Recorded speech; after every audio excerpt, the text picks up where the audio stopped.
Today news Eluru జిల్లా నూజివీడు నియోజకవర్గం చాట్రాయి మండలం జనార్దనవరం గ్రామంలో తెలుగుదేశం పార్టీ ఆధ్వర్యంలో బీసీ జయహో సభ కార్యక్రమం నిర్వహించారు. ముఖ్య అతిథులుగా మాజీ ఎంపీ కొనకళ్ళ నారాయణ, నూజివీడు నియోజకవర్గం తెలుగుదేశం పార్టీ ఇన్ఛార్జ్ ముద్దరబోయిన వెంకటేశ్వరరావు, రాష్ట్ర గౌడ్ సంఘం అధ్యక్షులు అశోక్ గౌడ్ హాజరయ్యారు.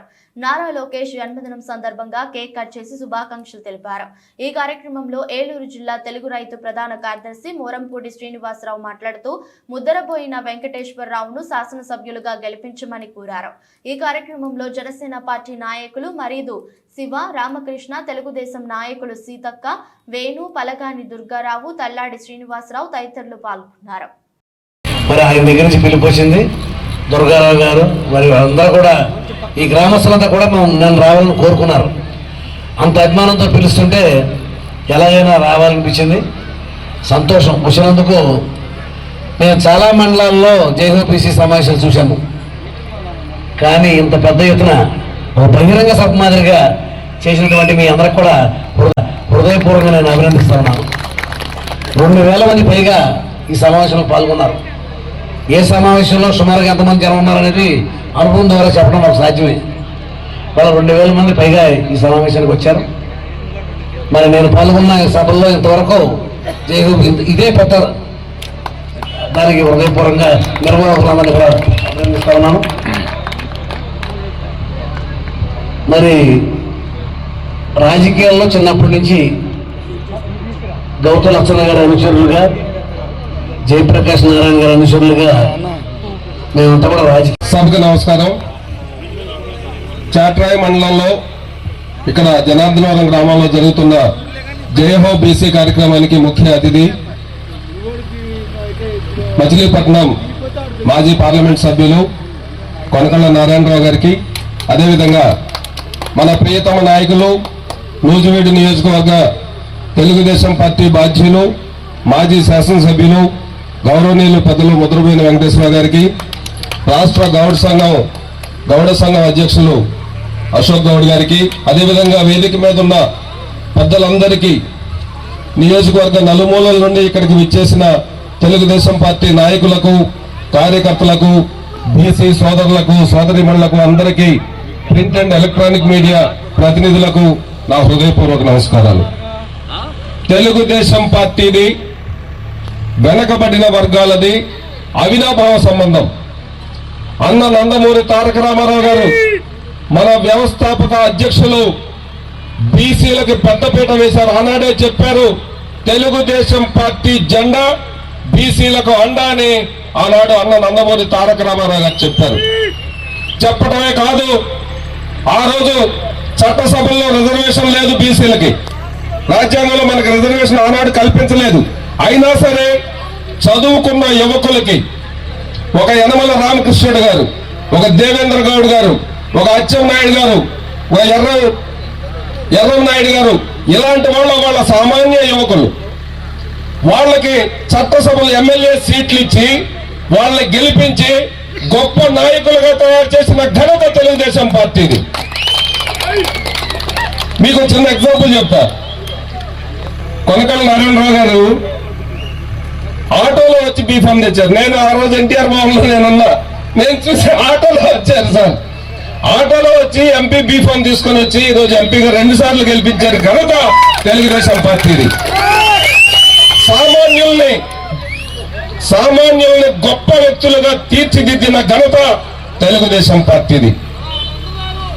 తెలుగుదేశం పార్టీ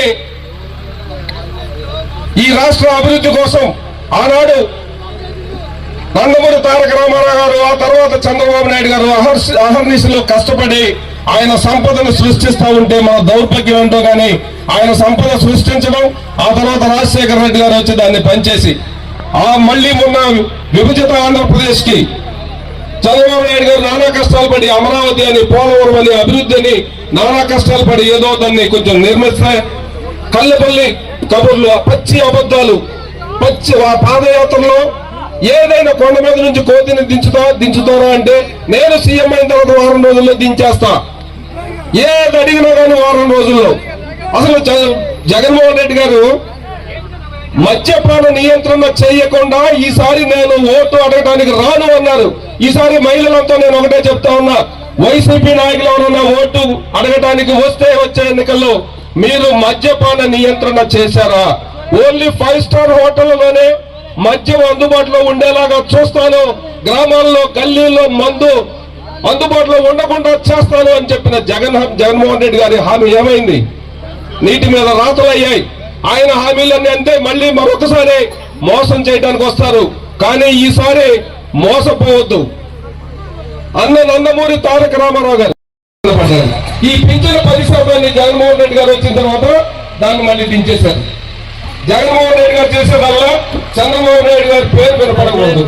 అమరావతిని అందుకని అమరావతిని పూర్తి చేస్తే పోలవరం పూర్తి అయితే చిరస్థాయిగా చంద్రబాబు నాయుడు గారి పేరు ఉంటుందని వాటిల్ని నిర్మించకుండా మన తెలుగు మన ఆంధ్ర జాతికి ఆంధ్ర రాష్ట్రానికి తీవ్ర ద్రోహం చేసిన పార్టీ వైఎస్ఆర్సీపీ, తీవ్రని ద్రోహం చేసిన వ్యక్తి జగన్మోహన్ రెడ్డి. ఈ సందర్భంగా నేను మీకు ఒకటే చెప్తా ఉన్నా, మనకి ఇప్పటికీ కూడా చట్టసభలో బీసీలకు రిజర్వేషన్ లేదు. ఎమ్మెల్యేలు కానీ ఎంపీలుగా కానీ పార్టీలో అవకాశం ఇస్తే తప్ప. మన జనాభాలో ఓటర్లలో 30% పైగా బీసీలో ఉన్నారు. బీసీ వ్యక్తులు నిలబడినప్పుడు మీరెందుకు బీసీలో గెలిపించుకోరు? మా జగన్మోహన్ రెడ్డి గారు ఉన్నారు, ఏదైనా నామినేటెడ్ పదవులు ఉన్నాయంటే 100% రెడ్డి సామాజిక వర్గానికి ఇచ్చుకుంటారు. అయినప్పుడు ఒక బీసీ వ్యక్తి నిలబడినప్పుడు మీరందరూ కూడా ఆలోచించండి. ప్రజల కోసం పనిచేసే వ్యక్తుల్ని గెలిపించుకోవాల్సిన అవసరం ఉంది. ప్రజాస్వామ్యంలో ఓటు కూడా తెల్లవారు నుంచే వచ్చి ఆఫీసులో కూర్చొని అనునిత్యం అందుబాటులో ఉండి కార్యకర్తలకు ఏం కావాలో అది చేసి పెడుతున్న నాయకుడు మన ముద్రబోయిన వెంకటేశ్వర గారు.